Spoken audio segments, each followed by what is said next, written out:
toutes les planètes du système solaire s'alignent lentement. Mercure, Vénus, la Terre, Mars, Jupiter, Saturne et Neptune sont sur le point de former une ligne droite. Cet événement qu'on appelle une parade de planètes se produit une fois tous les 176 ans. La dernière fois que cela s'est produit, c'était il y a près de 40 ans. C'était une chance unique d'explorer toutes ces planètes d'un coup. Le 20 août 1977, des milliers de personnes se sont rassemblées devant le centre spatial Kennedy de la NASA pour assister au lancement de la mission spatiale la plus lointaine et ambitieuse de l'histoire. 5, 4, 3, 2, 1, allumage. La fusée Titan a décollé de la Terre et quitté l'atmosphère. Une fois dans l'espace, elle a lancé la sonde Voyager 2, qui a commencé son voyage. Cette sonde mesurait environ 50 cm de haut pour 1,80 m de long et était équipée d'une antenne parabolique de 3,70 m de diamètre. La plupart des équipements scientifiques étaient montés sur une perche qui s'étendait à 2,50 m vers l'extérieur.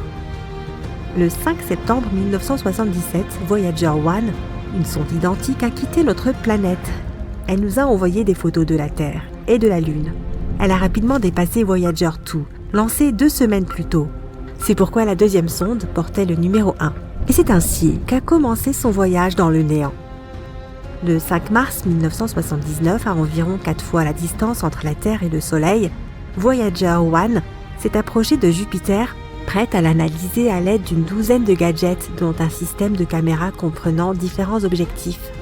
Elle pouvait ainsi prendre des photos de la planète avec la caméra grand angle ainsi que des gros plans de certains endroits spécifiques de la géante gazeuse et de ses satellites. La sonde disposait également d'un équipement capable de déterminer la composition atmosphérique, le poids et les champs gravitationnels des planètes qu'elle rencontrait. Des spectromètres à infrarouge et ultraviolet pouvaient mesurer les radiations et températures invisibles à l'œil humain. Divers capteurs analysaient les rayons cosmiques. Voyager 1 a ainsi découvert des volcans en dehors de la Terre. Il se trouvait sur le satellite de Jupiter, Io, qui possède des dizaines de volcans actifs, crachant constamment de la lave. Puis la sonde a pointé ses caméras sur la grande tache rouge. On a ainsi appris qu'il s'agissait d'une tempête géante ressemblant à un cyclone qui ne s'est jamais arrêté depuis le début des observations de Jupiter. C'est aussi la première fois que des éclairs étaient détectés en dehors de notre planète. Voyager 1 a aussi remarqué que Io agissait comme un générateur électrique pour Jupiter. Des ions, qui sont des particules chargées, volaient constamment vers la géante gazeuse, formant un courant électrique de 5 millions d'ampères. Voyager 1 continua ensuite son voyage. 5 mois plus tard, Voyager 2 s'est aussi approché de Jupiter. Cette planète a des anneaux autour d'elle, mais différents de ceux de Saturne. Quand les satellites rocheux de Jupiter sont entrés en collision, ils ont formé de petits débris qui se sont progressivement transformés en fine poussière. Puis Voyager 2 s'est approché d'Europe. Cette lune est recouverte d'une croûte de glace protégeant un océan liquide qui pourrait héberger la vie. Voyager 2 a été la première à photographier les fissures dans cette croûte de glace. En volant près de Io, Voyager 2 a découvert que 6 volcans de sa surface étaient encore en éruption. Cela signifie que les périodes d'activité de ces volcans pouvaient durer plusieurs mois. Les 2 sondes spatiales ont fait plusieurs fois le tour de Jupiter, puis elles se sont enfoncées plus loin dans l'espace. Une telle manœuvre gravitationnelle leur permettait de gagner en vitesse et d'économiser du carburant. Le 9 novembre 1980, Voyager 1 avait déjà parcouru 8 fois la distance Terre-Soleil. Elle arriva vers Saturne et découvrit 3 nouveaux satellites de la géante gazeuse, Atlas, Prométhée et Pandore. Cela prouva la théorie selon laquelle ces satellites étaient des lunes maintenant les anneaux de Saturne alignés. Il s'est aussi avéré que, contrairement à Jupiter, ces anneaux contenaient aussi de la glace. Voyager 1 a observé Titan, le plus grand satellite de Saturne. Il est 50% plus grand que notre Lune et a même une atmosphère. C'est le seul endroit du système solaire, à part la Terre, où la présence d'eau liquide ait été prouvée. C'est pourquoi les scientifiques ne nient pas la possibilité de vie là-bas. Voyager 1 a ensuite quitté l'orbite de Saturne, mais en prenant cette fois de la hauteur par rapport à l'alignement des planètes. Presque un an plus tard, Voyager 2 est arrivé et a survolé plusieurs satellites glacés de Saturne. On pense qu'il y a longtemps, ces lunes sont entrées en collision et ont projeté d'énormes morceaux de glace et de roches dans l'espace. En orbitant autour de Saturne, ces débris se sont lentement transformés en poussière composée de glace et de roches, donnant ainsi naissance au fameux anneau de Saturne. Voyager 2 est ensuite parti vers sa prochaine cible, située à 17 fois la distance Terre-Soleil, où elle arriva 5 ans plus tard. Pour la toute première fois, un objet fabriqué par l'homme s'approcha d'Uranus. Voyager 2 y a découvert 11 nouvelles lunes. Elle a aussi découvert qu'Uranus était la planète la plus froide du système solaire. Sa température est de moins 213 degrés Celsius. C'est 4 fois plus froid que la température du pôle Sud. À ce moment, la Deep Space Network était testée pour la première fois sur Terre. Il s'agit d'un réseau de radiotélescopes répartis sur toute la planète qui vise certains points du ciel pour établir une communication avec des objets extrêmement éloignés. Ces télescopes ont reçu avec succès les signaux de Voyager 1 et Voyager 2. Le 25 août 1989, Voyager 2 avait déjà parcouru 23 fois la distance Terre-Soleil pour arriver à Neptune. C'était la première fois que l'on recevait des images de cette planète bleue d'aussi près. La sonde y a découvert 6 nouvelles lunes et a également pris les premières photos des anneaux de Neptune. Les ingénieurs ont ensuite coupé les caméras de la sonde afin d'économiser de l'énergie pour son ordinateur principal et les instruments mesurant les vents solaires et interstellaires. Voyager 2 a ensuite quitté Neptune pour se diriger vers l'espace lointain, là où elle n'avait plus besoin de caméras. Quelques mois plus tard, Voyager 1 a envoyé sa dernière photo à la Terre. C'est un portrait de famille de notre système solaire tout entier. Chaque point pâle montre une planète. On reconnaît à peine la Terre. Sa caméra a ensuite été coupée pour économiser de l'énergie. C'était le début de la mission interstellaire de Voyager 1. Pendant 15 ans, la sonde a volé aux confins du système solaire. Le 16 décembre 2004, elle a traversé le choc terminal. C'est là que le vent solaire ralentit soudainement et se réchauffe après être entré en collision avec le vent interstellaire. Voyager 1 a réussi à endurer cette épreuve et a poursuivi son aventure. En 2007, Voyager 2 a traversé la même frontière. À ce moment, ses capteurs ont enregistré une température d'environ 130 degrés. Mais la sonde a réussi à y résister et a poursuivi son voyage dans le cosmos. Les deux sondes se sont ensuite déplacées dans des directions différentes. Elles ont ainsi découvert que l'héliosphère, cette bulle de vent solaire, n'était pas parfaitement ronde mais ressemblait plutôt à un œuf. Le 25 août 2012, Voyager 1 est devenu le premier objet fabriqué par l'homme à entrer dans l'espace interstellaire. C'est aussi l'objet artificiel envoyé le plus loin de toute l'histoire de l'humanité. Le 5 novembre 2018, Voyager 2 a également quitté le système solaire, poursuivant également son voyage dans l'espace lointain. Les deux sondes voyagent maintenant depuis 44 ans. Voyager 1 a parcouru 153 fois la distance Terre-Soleil en filant à plus de 60 000 km/h. Dans environ 300 ans, les sondes atteindront le nuage de Oort. Il s'agit d'une région hypothétique entourant le système solaire où il n'y a que des astéroïdes et des blocs de glace. Les scientifiques pensent que les sondes pourraient atteindre les étoiles les plus proches dans les 40 000 prochaines années. Peut-être qu'un jour elles exploreront des mondes inconnus. Elles pourraient découvrir des planètes ressemblant à la nôtre. Elles pourraient même rencontrer une civilisation intelligente. C'est pour cela que chaque sonde transporte un disque d'or sur lequel figure un message contenant 115 images, dont nos systèmes numériques, une carte du système solaire, des images de ces planètes, des diagrammes de l'ADN humain, des portraits d'humains, des paysages terrestres, des salutations traduites dans 55 langues de la Terre, y compris les plus anciennes et les plus récentes, et également 90 minutes de musique provenant de différents endroits de notre planète. Les sondes Voyager transportent aussi un dispositif permettant de lire ces sons. Si une autre civilisation reçoit cet enregistrement, ces scientifiques pourront alors le décoder et ils pourraient décider de nous rendre visite. Ils devraient cependant répéter le voyage inverse de Voyager, soit des dizaines d'années-lumière à travers l'espace intersidéral, entrer dans notre système solaire et enfin survoler Neptune, Uranus, Saturne, Jupiter, Mars et la ceinture d'astéroïdes en direction de notre petite planète bleue. Nous pouvons seulement espérer que notre civilisation sera alors assez développée pour les accueillir. Voyager 1, qui voyage dans l'espace interstellaire depuis plus de 45 ans et arbore aujourd'hui une longue barbe grise, non, je plaisante, a soudainement commencé à envoyer des signaux étranges vers la Terre. Encore plus bizarre, il n'y a aucun signe que la sonde soit abîmée, ni quoi que ce soit de ce genre. Les scientifiques de la NASA essaient désespérément de trouver la raison de cette anomalie. Alors, que s'est-il passé exactement ? Tout d'abord, laisse-moi t'en dire un peu plus sur Voyager 1 et son long voyage. Voyager 1 est une sonde spatiale américaine. Les scientifiques de la NASA l'ont envoyée dans l'espace le 5 septembre 1977. L'objectif de Voyager était d'explorer les planètes excentrées de notre système solaire, à savoir Jupiter et Saturne. Au départ, les scientifiques pensaient que sa mission durerait environ 5 ans. C'est peu de choses que de dire qu'il faisait erreur. La sonde a dépassé toutes les attentes. Non seulement elle a rempli sa mission, mais elle fonctionne toujours. Elle s'est avérée bien plus résistante que prévu. Voyager 1 parcourt l'espace depuis plus de 45 ans. Il serait difficile de sous-estimer tout ce que Voyager 1 a accompli pour la science. Tout d'abord, elle a envoyé avec succès de nombreuses photos de Jupiter et de Saturne vers la Terre. Au fait, tu peux admirer ces photos toi-même, elles sont publiées sur le site de la NASA. Grâce à Voyager, nous avons aussi découvert plusieurs nouvelles lunes de Jupiter et un système d'anneaux jusqu'alors inconnu. Nous avons appris que la célèbre tache rouge de Jupiter était en fait une tempête géante et super rapide. Et après avoir quitté l'orbite de Neptune, Voyager nous a aussi envoyé beaucoup de données importantes sur le plasma interstellaire. Ainsi, Voyager 1 a prouvé avec succès aux scientifiques à quel point elle était utile. Après cela, elle s'est joyeusement dirigée vers son objectif suivant, la ceinture de Kuiper et les confins de l'héliosphère. La ceinture de Kuiper est un anneau de corps glacé qui s'étend de Neptune à une distance d'environ 5 UA du Soleil. Elle est un peu similaire à la ceinture d'astéroïdes, mais environ 20 fois plus étendue et 100 fois plus lourde. L'héliosphère est une zone autour du Soleil où la pression du vent solaire est équilibrée par la pression du gaz interstellaire.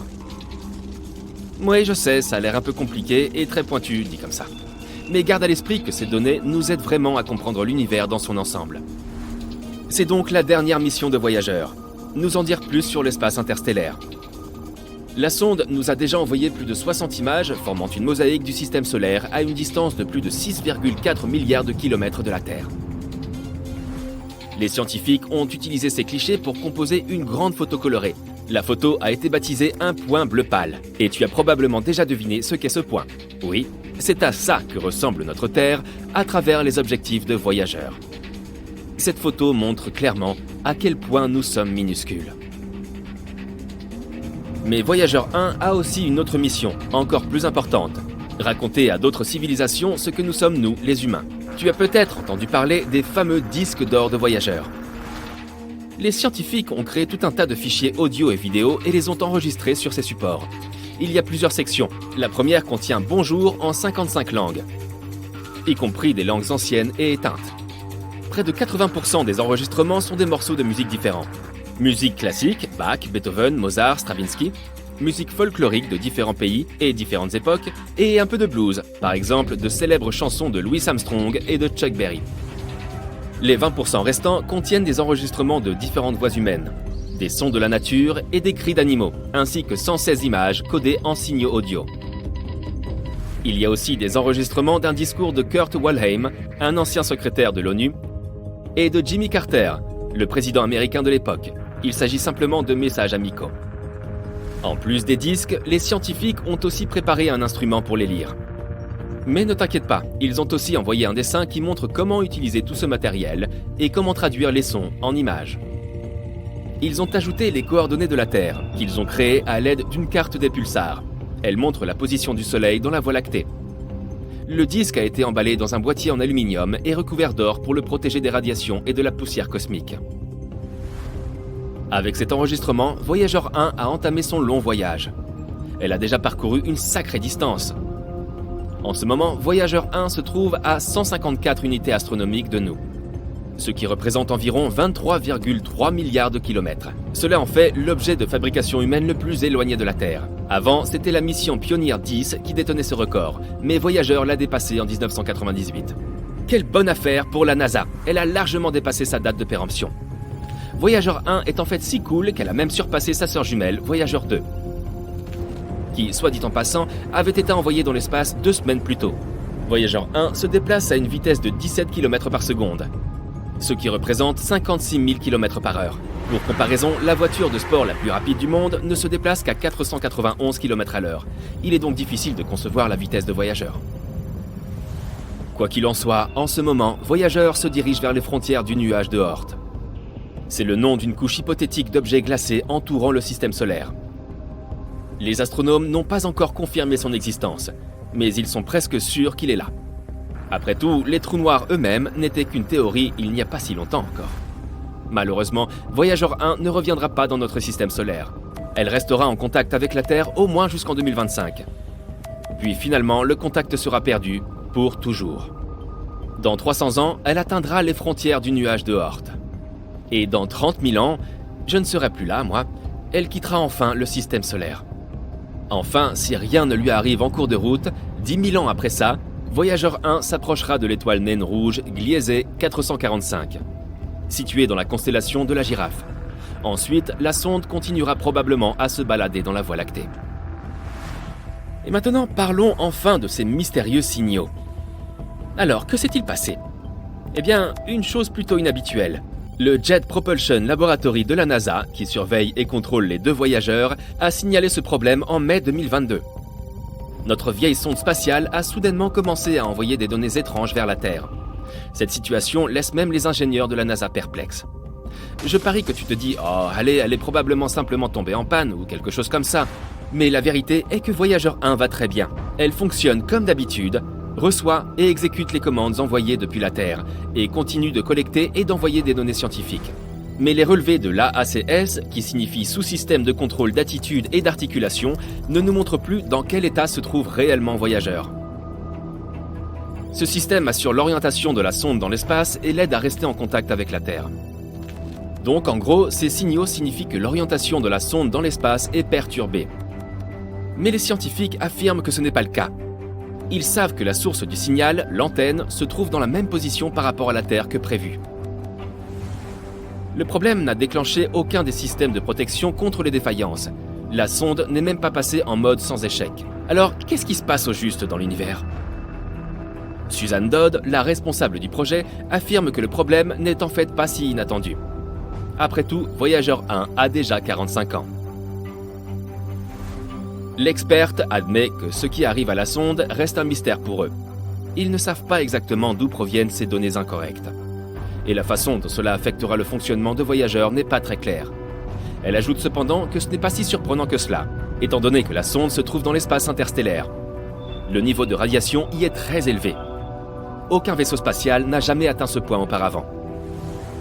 Les scientifiques de la NASA disent qu'ils vont continuer à surveiller de près les données provenant de Voyager 1, jusqu'à ce qu'ils trouvent le problème.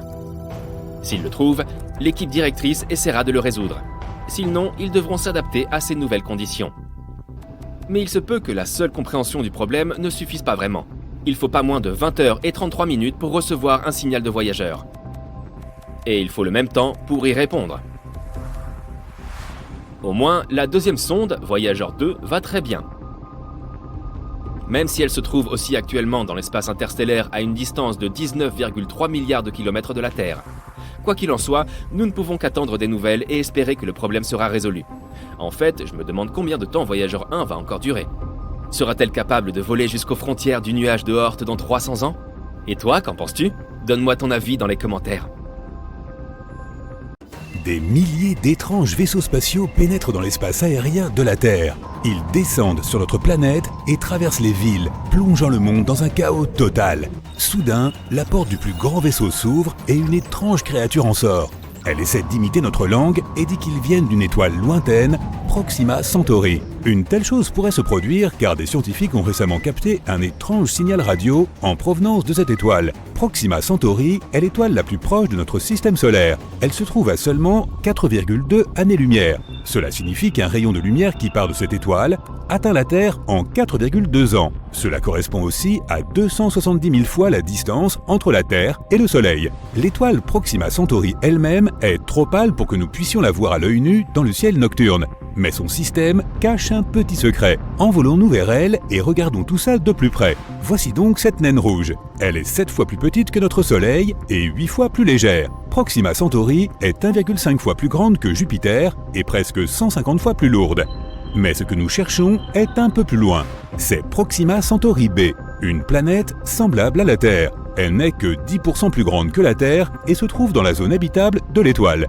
C'est la distance parfaite, ni trop loin, ni trop près. La température n'y est donc ni trop élevée, ni trop basse. L'eau, si elle existe sur cette planète, peut être à l'état liquide. et il se peut donc que la vie y soit apparue et y ait évolué. Elle est peut-être même assez développée pour nous avoir envoyé le signal que nous avons reçu. Un signal radio, ce sont essentiellement des ondes. Elles ont une certaine fréquence et une certaine longueur. Et on peut toujours distinguer un signal artificiel d'un signal généré naturellement. Le signal que nous avons capté de Proxima Centauri B avait une fréquence de 982 MHz. La radio ordinaire que nous écoutons dans notre cuisine ou dans notre voiture capte des signaux d'environ 100 MHz. C'est pourquoi les scientifiques ont conclu que ce signal avait été créé artificiellement. De tels signaux pourraient être un moyen de communication entre les mondes développés. Et s'il s'agit vraiment d'un message d'une civilisation extraterrestre, nous devrions être capables de le décoder. Pour cela, toute civilisation doit utiliser la méthode de cryptage la plus simple. Par exemple, la Terre a déjà envoyé un signal radio dans l'espace. Il s'agissait du message d'Arecibo. Ce message est composé de 1779 bits. C'est un rectangle de 23 carrés sur 73 qui contient des informations sur notre civilisation chiffrées à l'aide d'un code binaire. En haut du rectangle, il y a le système de numération que nous utilisons. Ils sont inscrits en blanc. Cette chose violette est la clé pour lire la partie suivante du message. Les numéros atomiques des éléments comme l'hydrogène, le carbone, l'azote, l'oxygène et le phosphore sont codés dans cette clé. Ce sont les éléments clés qui peuvent donner naissance à la vie. Si ceux qui reçoivent ce signal peuvent donner un sens au numéro et à la clé, ils peuvent lire la partie suivante du message. Ces choses vertes sont les éléments constitutifs de notre chaîne d'ADN. Et tout en bas, voici la chaîne d'ADN elle-même. Le rectangle blanc indique le nombre de paires de ces blocs de construction, et les hélices bleues montrent la forme d'une chaîne d'ADN. Ensuite, nous voyons la silhouette humaine elle-même. L'objet blanc et bleu à sa gauche est un nombre codé indiquant notre taille moyenne. L'humain est dessiné ici au-dessous de la chaîne d'ADN pour que la civilisation extraterrestre puisse comprendre à quoi nous ressemblons. Et le rectangle blanc à droite du dessin de l'humain indique la population de la Terre au moment du message. Elle était de 4,2 milliards en 1974, soit presque la moitié de la population actuelle.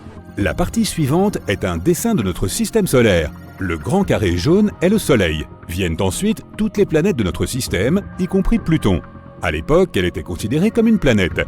La Terre est un peu décalée vers le haut pour que la civilisation extraterrestre puisse comprendre d'où vient ce message. Et le dernier dessin représente l'observatoire d'où ce message a été envoyé. Ce signal est maintenant en route vers l'amas d'étoiles M13 à 25 000 années-lumière de la Terre. Il n'arrivera donc pas avant 25 000 ans. Et il nous faudra 25 000 ans de plus avant d'obtenir une réponse, s'il y a vraiment quelqu'un de l'autre côté qui peut recevoir le signal. Si le signal de Proxima Centauri est lui aussi un message, nous aurons besoin de temps pour le décoder. Alors, allumons notre machine à calculer super puissante et attendons le résultat. Mais ce n'est pas le premier signal mystérieux que nous captons sur Terre. Des scientifiques ont enregistré un signal inhabituel appelé WOW en 1977. Ils ont supposé qu'il provenait de la constellation du Sagittaire. Le télescope a capté ce signal pendant une durée impressionnante de 72 secondes. Plus tard, l'un des scientifiques a conclu que le signal était artificiel. Il a écrit « Wow » sur la page d'impression, tout simplement sa réaction. Les observations et études suivantes ne nous ont pas permis de capter à nouveau ce signal. Selon certaines théories, il provenait d'un vaisseau spatial qui passait par là. Et comme il était reparti, nous ne pouvions plus détecter son signal. Mais le plus probable est qu'il ait été créé sur Terre. Dirigé vers le haut, il se serait réfléchi sur un objet à haute altitude, par exemple sur un avion, un satellite, ou sur des débris spatiaux en orbite autour de notre planète. Ensuite, il aurait été capté par le télescope. Et comme il avait été créé par l'homme, toutes ses caractéristiques, comme sa longueur d'onde et sa fréquence, ont pu dérouter les scientifiques. En 2017, des scientifiques ont enregistré une éruption sur Proxima Centauri. La luminosité de l'étoile a été multipliée par 1000 en seulement 10 secondes. Avant cela, il y avait eu une autre éruption, plus faible, mais qui a duré environ 2 minutes. Avec ces éruptions, Proxima Centauri a émis d'énormes quantités de radiation. S'il y avait de la vie sur la planète proche de l'étoile, ces éruptions l'auront probablement détruite. Les vents stellaires auront simplement anéanti l'atmosphère de la planète et rendu sa surface impropre à la vie. Dans l'ensemble, la planète Proxima Centauri B reçoit 60 fois plus de rayonnement à haute énergie et 400 fois plus de rayons X que la Terre. Les scientifiques ont conclu qu'il n'y a qu'une chance sur 100 millions qu'il y ait de la vie sur cette planète. Et même si nous ne savons pas encore avec certitude si le signal était artificiel ou naturel, le scénario d'un groupe de vaisseaux spatiaux débarquant soudain sur Terre est très probablement impossible. Notre seule méthode pour rechercher des civilisations extraterrestres est d'utiliser les ondes radio. Elles sont comme un bruit fort qui part de notre planète dans différentes directions à la vitesse de la lumière. Le principal problème ici, ce sont les distances gigantesques. Notre galaxie, la Voie lactée, a un diamètre de 100 000 années-lumière. Suppose qu'il y ait de la vie à l'autre bout. Si nous leur envoyons un signal radio, il n'atteindra pas la planète avant 100 000 ans et nous ne recevrons pas de réponse avant 200 000 ans. Ce serait la même chose si quelqu'un voulait un jour nous contacter. Nous n'avons pas appris à créer et à recevoir des signaux radio avant le 19e siècle. Si une civilisation est apparue en même temps que nous, quelque part dans la Voie lactée, et qu'elle a inventé la radio, nous ne recevrons pas son signal avant plusieurs millénaires. De plus, le bruit radio de notre planète commence à s'estomper. Nous utilisons le Bluetooth, la fibre optique, la télévision par câble. Dans environ 100 ans, nous ne serons plus audibles pour les autres mondes. Ou pire encore, imagine qu'il y ait eu quelque part une civilisation qui envoyait des signaux dans l'espace. Les signaux atteignaient notre planète, mais nous n'avions pas encore la technologie pour les capter. Puis, ce monde émetteur a évolué et son signal s'est éteint. Nous aurions pu capter des restes d'ondes radio à la dérive dans l'univers, mais nous avons installé nos antennes trop tard.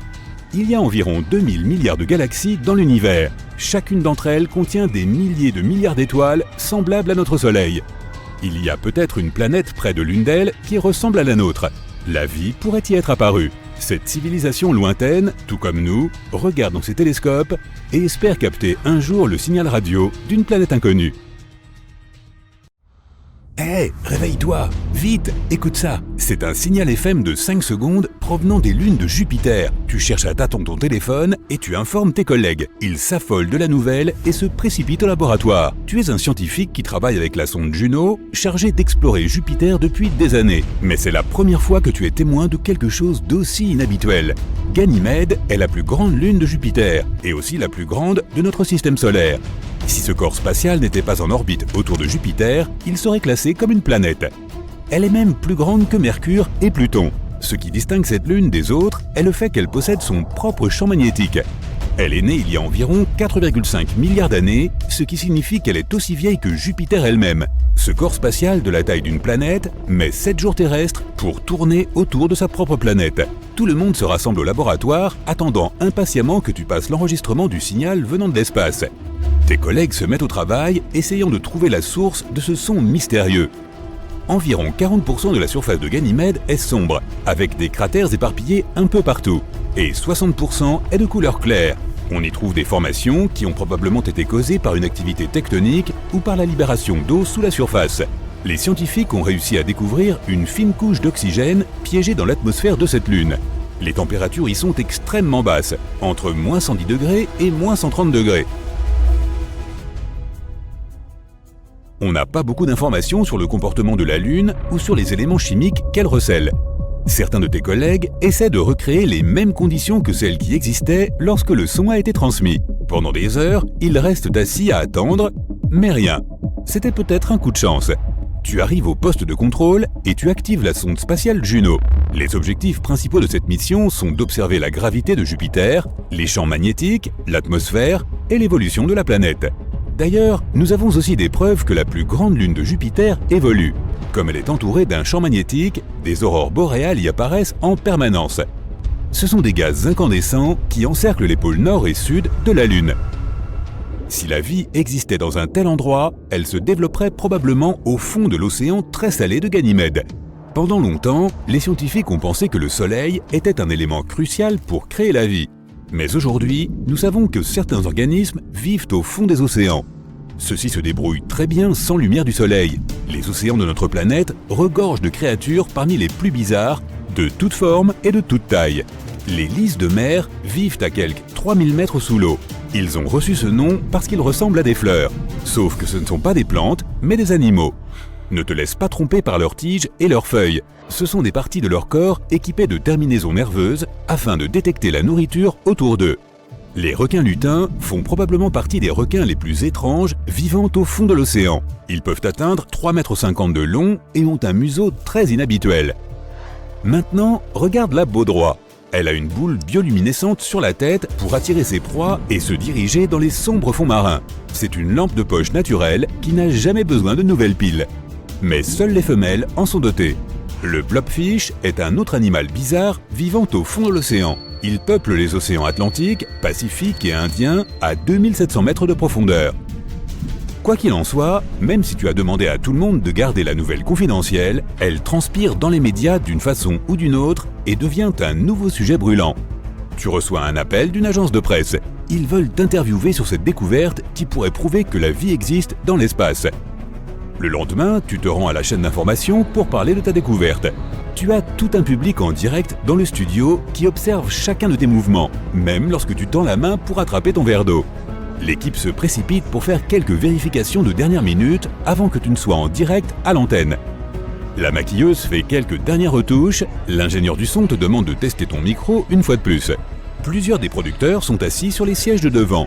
Des lumières vives inondent le studio. Le compte à rebours est lancé. 3, 2, 1 et... On te présente et l'animateur te demande d'expliquer ce que tu as entendu. Tu leur parles de la sonde spatiale Juno qui orbite autour de Jupiter. Après quelques questions, l'animateur aborde enfin la plus redoutée de toutes. Le son mystérieux pourrait-il provenir d'une autre civilisation? Tout le monde retient son souffle, attendant que tu répondes. Tu te figes, ne sachant pas quoi dire. Même si la pression au fond de l'océan est 1000 fois plus forte qu'à sa surface, la vie parvient à s'y développer. Les algues, qui sont considérées comme un mets délicat dans le monde océanique, ne sont pas comprises dans le menu pour les créatures des profondeurs en raison du manque de lumière solaire. Beaucoup de ces habitants des fonds marins doivent se contenter des restes qui descendent des couches supérieures de l'océan. Les températures glaciales et la pression intense ont modifié les cellules de ces créatures. Elles sont devenues plus résistantes que celles du poisson standard. Les bactéries ont développé leurs propres moyens de survie. Des études montrent qu'elles se nourrissent de certains gaz et produits chimiques comme le soufre et le dioxyde de carbone. Du méthane et de l'hydrogène sont libérés lorsque les plaques tectoniques se déplacent les unes contre les autres. Et certaines de ces bactéries se nourrissent aussi de ces gaz. Les tardigrades, également connus sous le nom d'oursons d'eau, sont des créatures microscopiques qui peuvent vivre et prospérer dans des conditions extrêmes. On peut en trouver dans les volcans, les glaciers et même dans le vide de l'espace. Ce qui signifie que certaines formes de vie pourraient bien exister sur Ganymède. Tu expliques cela à ton public. Puis, tu mentionnes que tu n'as pas assez d'informations pour déterminer si c'est une autre civilisation ou un phénomène naturel qui a produit ce son. Cela ne veut pas dire que le fond des océans glacés de Ganymède ne regorge pas de ses propres créatures bizarres et étranges. On y trouve peut-être des bêtes légendaires comme le kraken ou le léviathan. Ou des poissons luisants bizarres avec 2 têtes, des tentacules et une grande nageoire. Ou des crabes géants. Les bactéries qui s'y trouvent pourraient être aussi variées que les nôtres. Les plantes, si elles existent, doivent être assez fortes pour survivre aux températures négatives. Les animaux pourraient être aussi grands que nos baleines bleues ou aussi petits que le plancton. Après l'interview, tu retournes au laboratoire pour examiner les enregistrements une fois de plus. En rentrant chez toi, tu vois des affiches de toi avec des titres comme « Ne sommes-nous pas seuls ?» Tu es devenu une célébrité. De nombreux passants prennent des photos de toi, plusieurs agences t'ont contacté pour d'autres interviews. Certains magazines scientifiques veulent même te mettre en couverture en tant que personnalité de l'année. Chaque fois que tu vas au travail, tu attends que le son se produise à nouveau, mais rien. Tu envoies un signal depuis la sonde Juno pour essayer d'établir une sorte de contact avec ce qui a produit le son. Rien. Cette nuit-là, tu t'endors une fois de plus sur ton bureau. Une idée fulgurante te réveille au milieu de la nuit. Il y a peut-être quelque chose qui t'a échappé. Tu refais tes calculs et tu réalises que la réponse était sous tes yeux depuis le début. Ce n'est pas une autre civilisation qui a produit ce son, mais des électrons. Chaque planète produit son propre son. Il est créé lorsque les particules chargées du vent solaire et de la magnétosphère de la planète interagissent les unes avec les autres. C'est ce qui s'est passé sur Ganymède. Les électrons de son champ magnétique, où la sonde spatiale a capté le signal, agissaient de façon plus étrange que d'habitude. Et cela a amplifié certaines fréquences irrégulières. Tu es très embarrassé et tu passes le reste de la nuit à passer des appels et à annoncer la nouvelle à ton équipe. L'agence qui t'a interviewé publie une déclaration. Ils t'expliquent qu'en réalité, aucune civilisation extraterrestre n'est en train d'essayer de nous contacter. Tu t'assieds à ton bureau en attendant que le prochain événement important se produise. Tu t'assieds à ton bureau en attendant que le prochain événement important se produise. Europa est une autre des lunes de Jupiter qui pourrait abriter la vie. Elle est composée d'un noyau de fer, d'un manteau et d'un océan salé qui fait 2 fois le volume de tous les océans de la Terre. Et tout comme Ganymède, l'océan se trouve sous une couche d'eau glacée. Les scientifiques affirment qu'il pourrait même y avoir des volcans actifs et que des bactéries résistantes pourraient y vivre. Avec suffisamment d'eau, certains composés chimiques et une source d'énergie, Europa pourrait abriter la vie. Mais il est peu probable que nous y trouvions autre chose que de minuscules microbes.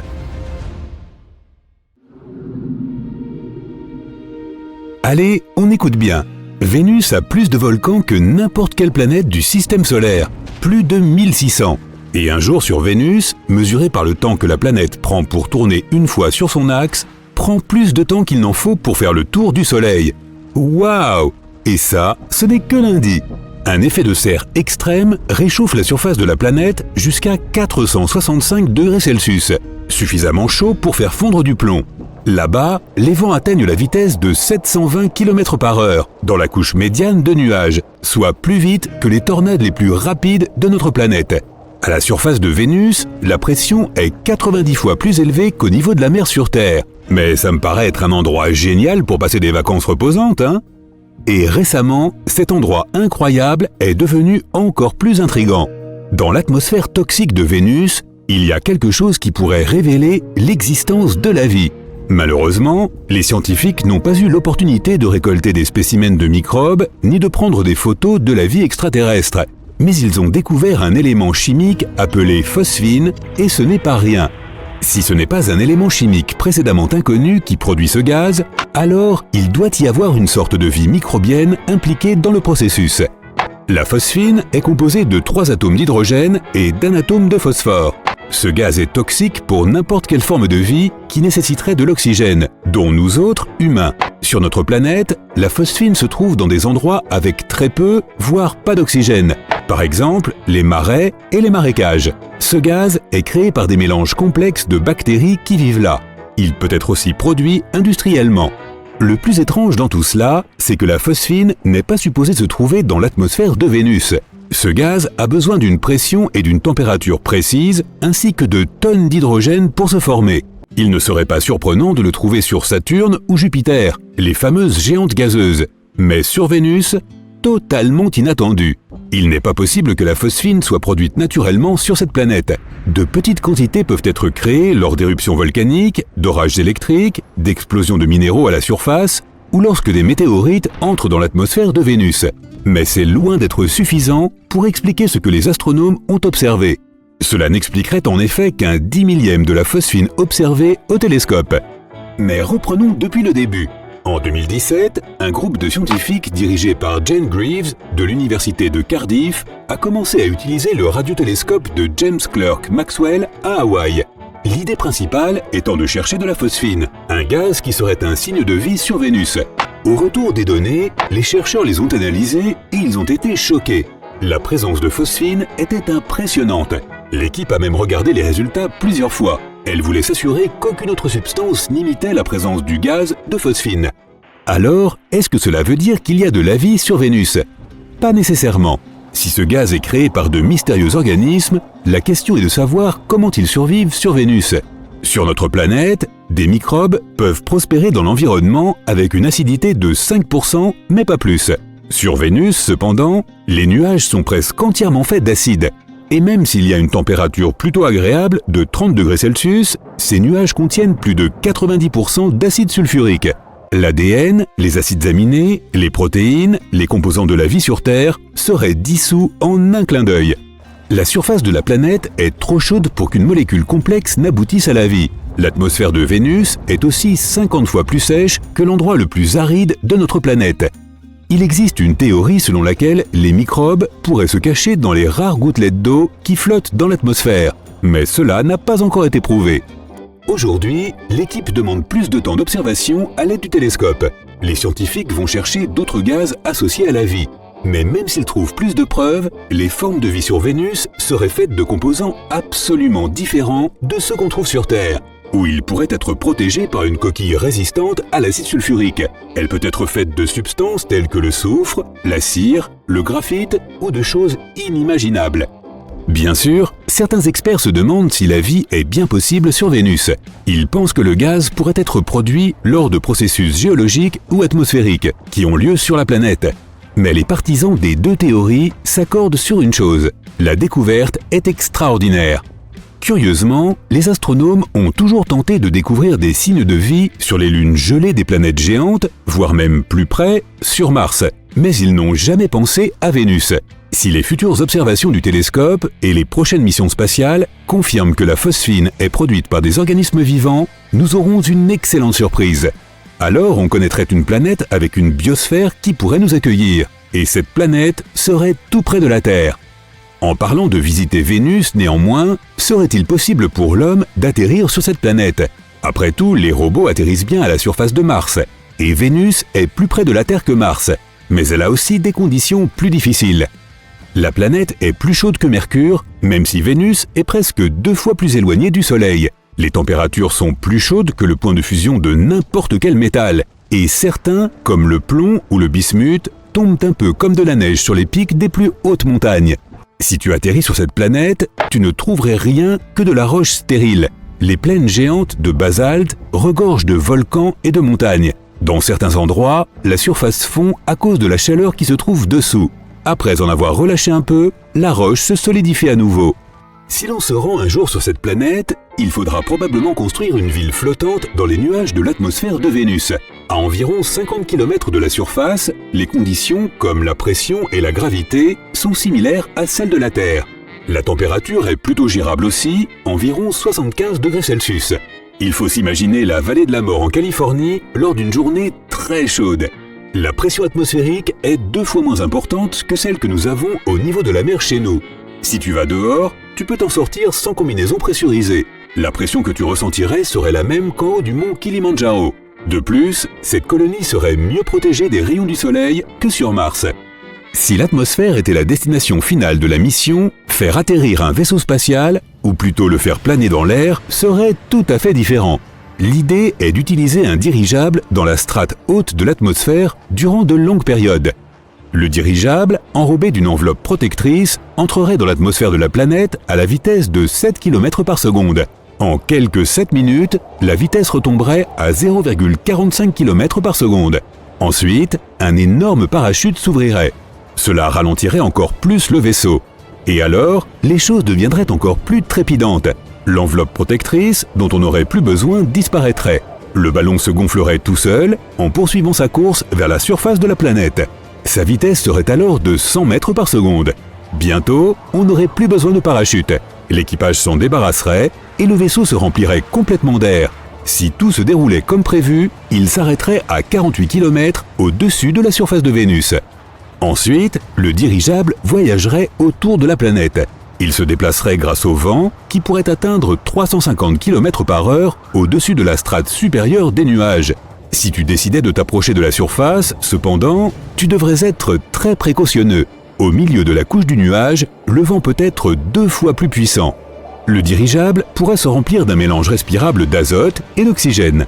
Cette combinaison serait moins dense que l'atmosphère de Vénus. Cela fournirait la flottabilité nécessaire au vaisseau. Tu sais, pour rester dans les airs. Vénus est connue pour ses nuages super denses. Ce sont eux qui la rendent si brillante et visible depuis la Terre. Vénus reflète plus de 75% de la lumière qui provient du Soleil. Cette couche de nuages réfléchissante existe grâce à la brume de gouttelettes d'acide sulfurique dans l'atmosphère. Et elle se rassemble exactement à la hauteur où le vaisseau flotterait. Heureusement, on sait déjà comment lutter contre l'acidité. Quelques matériaux, par exemple, le téflon et quelques types de plastique, ont une incroyable résistance à l'acide. Ils pourraient protéger l'extérieur du vaisseau. Alors, imaginons que tu aies besoin de travailler sur une plateforme à l'extérieur. Eh bien, tu serais capable de le faire en ne portant qu'une combinaison contre les produits chimiques et en apportant l'approvisionnement nécessaire en air. Waouh, ça a l'air amusant, non ? Ouais. Moi non plus, je ne suis pas emballé.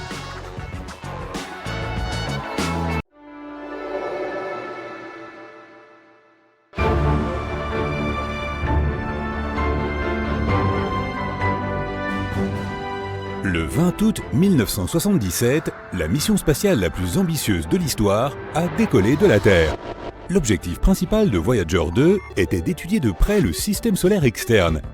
Cela a été rendu possible par un alignement rare de planètes. Voyager 2 était censé étudier toutes les géantes gazeuses du système solaire, Jupiter, Saturne, Uranus et Neptune. Les astronomes espéraient aussi qu'elle serait capable de trouver et d'explorer le bord du système solaire. Comme Voyager 2 a été construite pour les voyages interstellaires, la sonde a été équipée d'une grande antenne de 4 mètres de large, permettant à la sonde d'envoyer vers la Terre les données qu'elle recueillait. Pendant son voyage, la sonde spatiale a découvert une 14e lune de Jupiter. Voyager 2 est le seul vaisseau spatial à avoir étudié les 4 planètes géantes de près. C'est aussi le premier objet fabriqué par l'homme à être passé devant Uranus, où il a découvert 2 nouveaux anneaux et 10 nouvelles lunes. Voyager 2 a aussi survolé Neptune et a détecté sa grande tache noire. Il s'agit d'une tempête tournoyante colossale dans l'hémisphère sud de la planète. La tempête a la taille de la Terre et se déplace à une vitesse de 2400 km/h. Ces vents sont les plus forts jamais enregistrés sur une planète du système solaire. Dans l'histoire de l'exploration spatiale, seuls 5 vaisseaux ont réussi à quitter l'attraction gravitationnelle du système solaire. Il s'agit de Pioneer 10 et 11, Voyager 1 et 2 et New Horizons. Les humains lancent des milliers d'objets dans l'espace. Ces objets surmontent facilement la gravité de la Terre, mais le Soleil est environ 300 000 fois plus massif que notre planète. C'est pourquoi son attraction gravitationnelle est bien plus difficile à combattre. Plus impressionnante encore, Voyager 2 est le 2e objet fabriqué par l'homme dans l'histoire à avoir atteint l'espace entre les étoiles après avoir traversé l'héliosphère. C'est une bulle de champ magnétique et de particules produite par le Soleil et qui protège le système solaire. 2 ans après son lancement, Voyager 2 a commencé à transmettre les premières images de Jupiter. La sonde spatiale a fourni aux scientifiques des informations indispensables sur Io et Europe, 2 des plus grandes lunes de Jupiter. Puis, la mission spatiale est passée à côté de la géante gazeuse elle-même. La distance entre le vaisseau spatial et la planète était d'environ 650 000 km. C'est alors que la sonde a remarqué des changements dans la forme et la couleur de la grande tache rouge. Il s'agit d'un énorme système de tempêtes à longue durée de vie, comme un ouragan sur Terre, mais beaucoup plus grand. 2 ans plus tard, Voyager 2 a atteint Saturne. Elle a découvert des rayons et des irrégularités dans certains des anneaux de la planète. Alors que la sonde volait derrière et au-delà de la géante gazeuse, elle a traversé le plan des anneaux de Saturne. À ce moment-là, la vitesse de Voyager était d'environ 13 km par seconde. Pendant plusieurs minutes, la sonde a été frappée par des milliers de grains de poussière de la taille d'1 micron. Cela n'a cessé de modifier la direction de la sonde et ses jets de contrôle ont dû se déclencher plusieurs fois pour stabiliser l'engin. Après avoir exploré Uranus et Neptune, Voyager 2 s'est ensuite dirigé hors du système solaire. Ces instruments ont été mis en mode faible puissance pour économiser de l'énergie. En août 2007, la sonde a passé le choc terminal. C'est la frontière qui marque la limite extérieure de l'influence du Soleil. Là, le vent solaire faiblit. À l'été 2013, la sonde a atteint l'espace interstellaire. Quand il s'agit d'envoyer et de recevoir des signaux dans l'espace, il y a 3 facteurs à garder à l'esprit. La distance, la puissance et le temps. Plus un vaisseau spatial est éloigné, plus un signal doit parcourir de distance avant de l'atteindre. Et plus il faut de temps à ce signal pour rattraper le vaisseau spatial. Et quand il y arrive enfin, il est extrêmement faible. Un autre problème est qu'une fois que le vaisseau spatial est lancé, il ne peut pas être rénové. Il est coincé avec la technologie dont il a été équipé à son décollage. De plus, les sondes spatiales comme Voyager 2 sont alimentées par du carburant radioactif. Lorsque le matériau spécial se désintègre par radioactivité, il dégage de la chaleur, laquelle est convertie en électricité. Malheureusement, plus le matériau se désintègre, moins le vaisseau spatial a de puissance pour recevoir et transmettre des signaux radio. Malgré ce problème, nous n'avons pas encore perdu la connexion avec Voyager 1 et 2. C'est parce que de nouvelles technologies plus puissantes apparaissent sur Terre. Les signaux que l'on envoie peuvent aller beaucoup plus loin qu'avant. C'est pourquoi il a été possible de rester en contact avec Voyager 2, qui est entré dans l'espace interstellaire en 2018 et qui s'est déjà éloigné de la Terre de près de 19 milliards de kilomètres.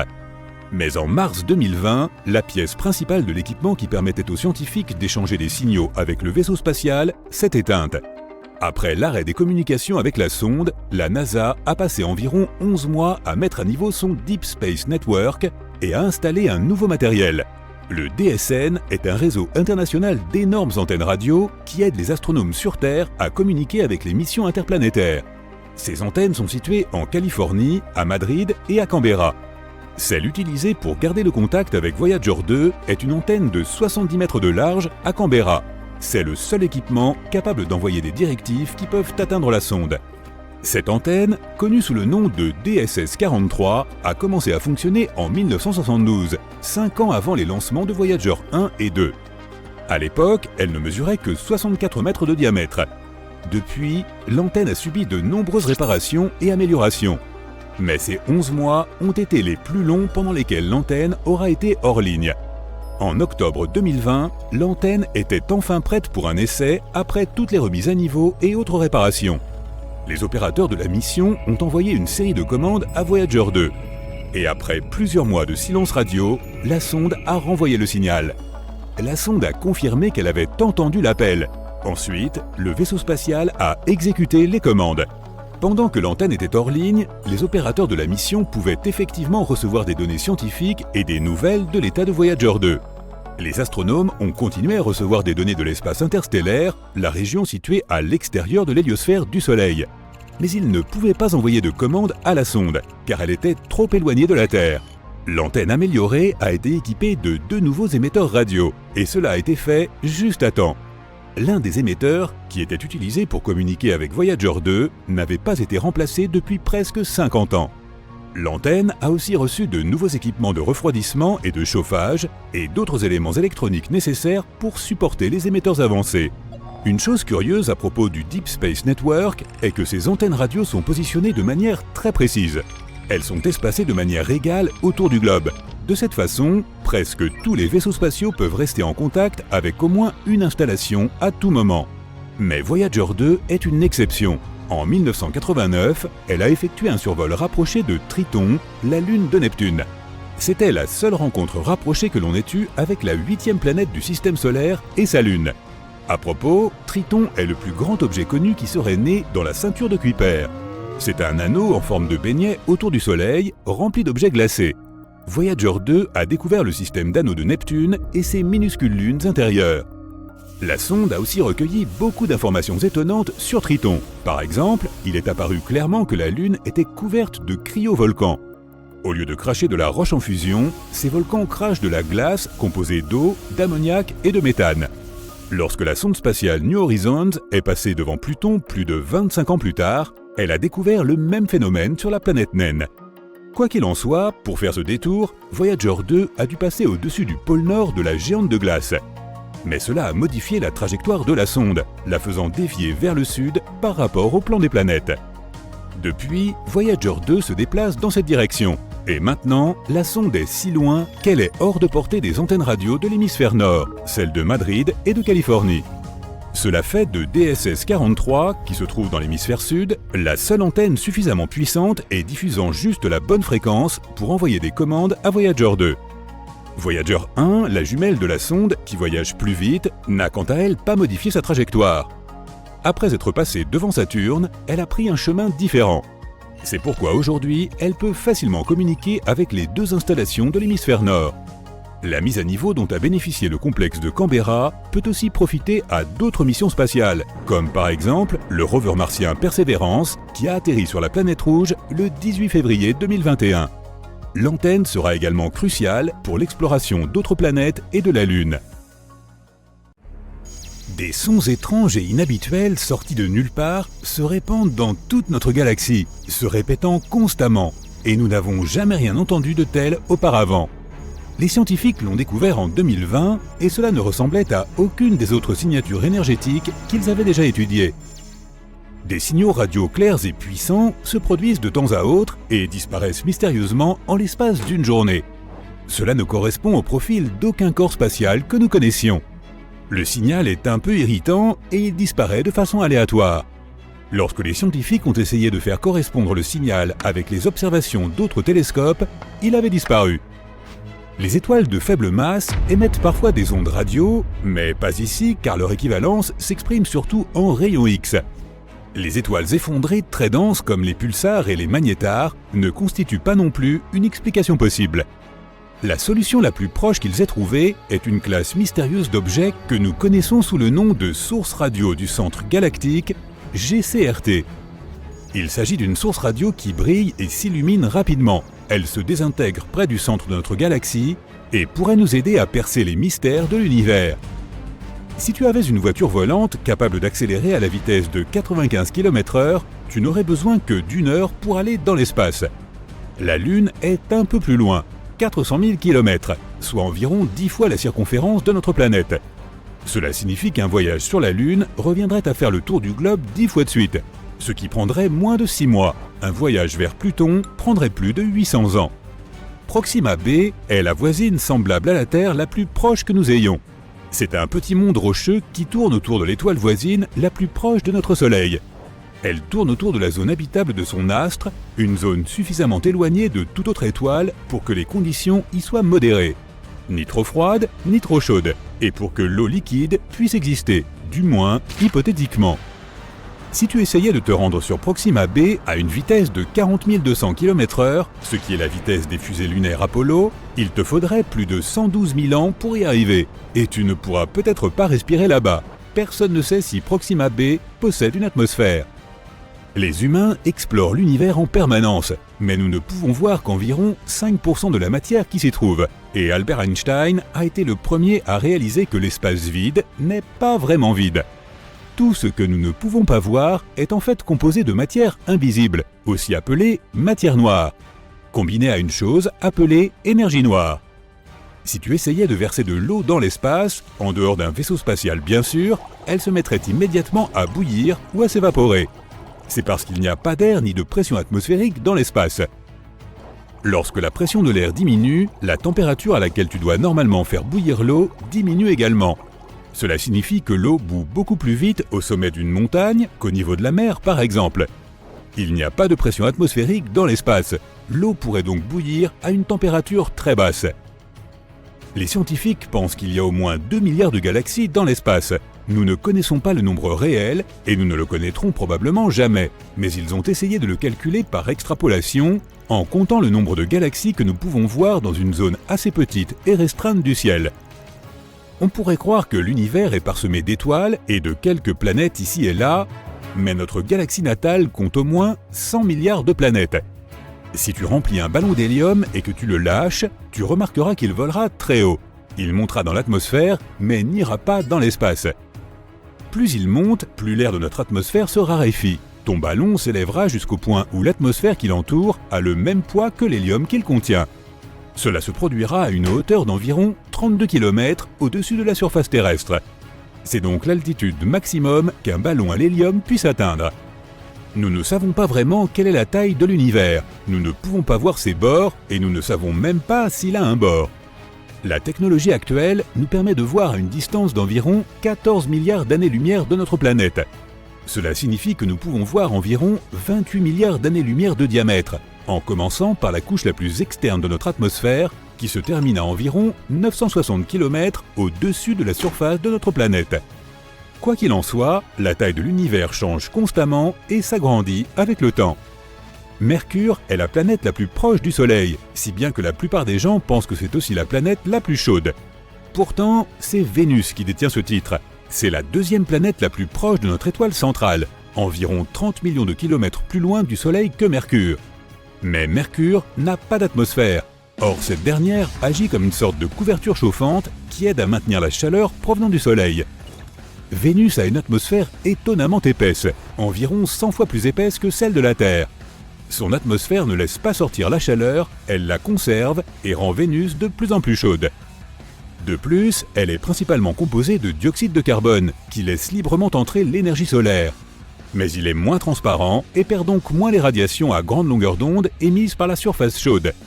La température moyenne y est d'environ 468 degrés Celsius, ce qui est assez chaud pour faire fondre l'étain. La température maximale sur sa voisine Mercure est de 427 degrés Celsius. Dans environ 2 milliards d'années ou plus, il fera bien trop chaud pour que la vie puisse exister sur notre précieuse planète.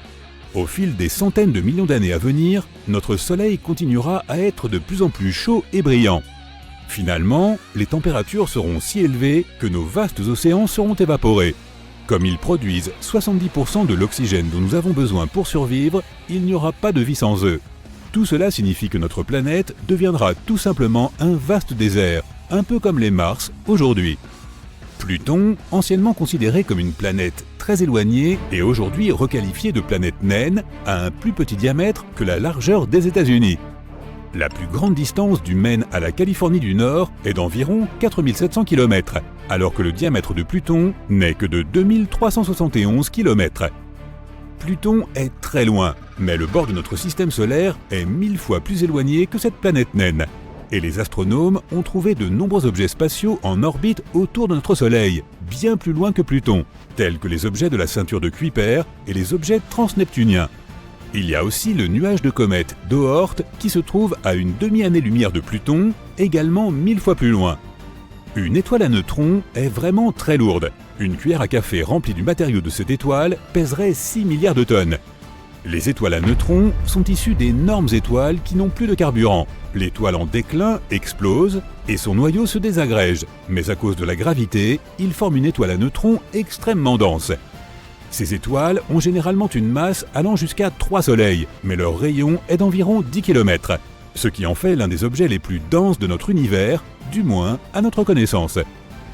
L'univers a une couleur et il s'agit d'une sorte de beige ou latte cosmique. Il a aussi sa propre odeur qui rappelle le steak grillé ou le métal chaud. Du moins, c'est ce qu'ont dit les astronautes qui ont flotté dans l'espace. Si tu veux construire une combinaison spatiale, prépare-toi à travailler très dur. Il faut 5000 heures pour en fabriquer une, et elle te coûtera $1 million. Une très bonne combinaison aura 11 couches de matériaux et pèsera environ 50 kg. Et il faut qu'elle soit confortable. Tu auras besoin de plus d'espace à l'intérieur, car tu grandis de 5 cm dans l'espace. Quand tu flottes dans l'espace, la gravité de la Terre n'a pas d'impact sur toi. C'est pourquoi les vertèbres de ta colonne vertébrale peuvent se dilater et se détendre un peu. Ce qui signifie que tu seras peut-être 3% plus grand. Pour une personne d'1,80 m, cela représente environ 5 cm supplémentaires. Ne t'inquiète pas, ce n'est pas permanent. Dès que tu redescendras sur Terre, tu retrouveras ta taille normale en quelques mois. L'espace n'est pas la meilleure option si tu veux avoir une conversation avec ton ami, car là-haut, le son ne se déplace pas du tout. Les molécules y sont si éloignées les unes des autres que les vibrations sonores ne peuvent pas les atteindre. Ce qui signifie qu'elles ne peuvent pas vibrer et donc que nous ne pouvons pas les entendre. Les films ont donc raison à ce sujet. Personne ne pourrait t'entendre crier dans l'espace. Nous vivons en quelque sorte à l'intérieur de notre Soleil. Le Soleil n'est pas seulement cette grosse boule de feu située à 150 millions de kilomètres de nous. Son atmosphère extérieure est bien plus grande. Elle s'étend bien au-delà de la surface que nous pouvons voir. L'orbite de notre planète traverse son atmosphère ténue. Les rafales de vent solaire qui créent les aurores australes et boréales en sont d'ailleurs la preuve. Cela signifie que d'une certaine manière, nous vivons à l'intérieur du Soleil. Et pas seulement nous, mais d'autres planètes aussi, y compris la lointaine Neptune. L'héliosphère, qui est ce que nous appelons l'atmosphère solaire externe, s'étend sur environ 16 milliards de kilomètres.